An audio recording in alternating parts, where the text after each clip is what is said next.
I'm Michelle and I run Woolly Wumpkins.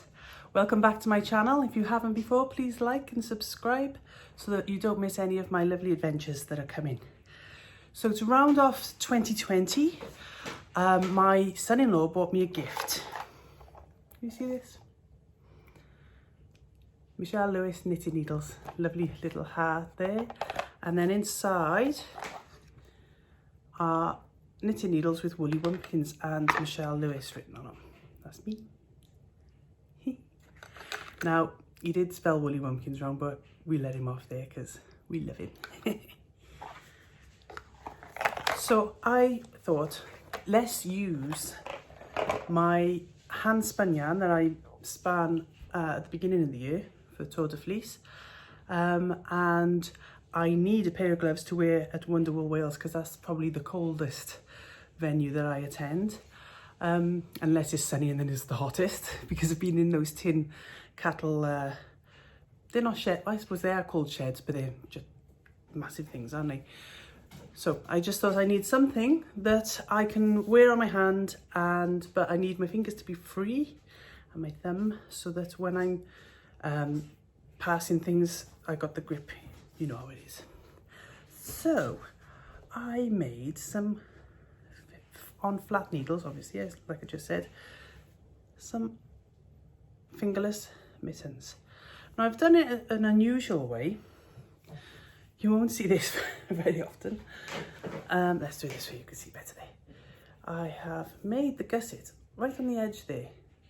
Now traditionally people do it in the middle there, but I thought I'll do it on the edge for those who are scared of trying. And I'm going to put this on my blog. I'm going to put the pattern on my blog so that those who are scared of trying a gusset and don't want to get to the middle of the knitting and have to count stitches and remember where they are with it, follow this pattern. And if you go wrong, you're only just ripping out the first few stitches. You're not having to work out always the middle of the pattern. So I kept the moss stitch that was in my poncho. You'll know from my other videos that I made a lovely poncho in this yarn. And that was for Wonderwool as well. And I've done it there, so my fingers are still exposed, my thumb is exposed. Knit on flat needles, and the next job I have now is just to sew them up. I'm going to just pull them over, and then using mattress stitch, I'm going to sew down there and then sew the ends in. So I just wanted to share that with you because that was part of the end of 2020 challenge, was to make something out of this yarn that had been sitting in my project basket. Also to make something using the needles that Ellis bought me, and to make something practical for Wonderwool. So we did it. I'm going to add some photographs now so that you can see how they look once they've been sewn up. And don't be scared if you're someone who only ever uses the straight needles. Don't be scared to try and work a gusset. This is a really simple pattern, and if you just take it one step at a time and follow how it's written on my blog, then you're going to get it right. And you can always message me on the blog if you go wrong anywhere, or if you just don't quite understand what I'm trying to describe. So there we go, another completed project. So 2020 was a bit of a washout in general for everyone, but let's start 2021 with all these finished projects ready and raring to go for when we can all get used to the new normal. All sewn up and ready to wear.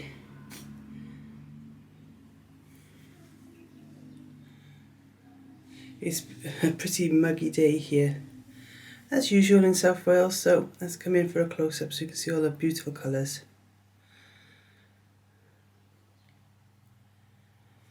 There we go.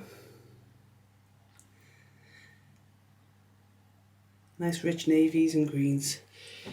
So I've sewn along here using mattress stitch, so let's put this one on so you can see. Oh. So the join is pretty invisible really. Well, as invisible as you're going to get it. And then you can see that my fingers are covered for in the quiet moments. Let's put the other one on so you can see both hands. There you go. So I can pop my fingers in like that. I can even put my thumbs in if I'm really cold. But quickly they go back into use. And then, should I need a bit more room, we can just do this. And they're still a nice looking item. There we have it. Quick, easy, and on flat needles. If you haven't already subscribed, please do so you don't miss my other knitting, crochet, dye-in and soon to be sock machine knitting adventures. I look forward to seeing you in my next video. Goodbye.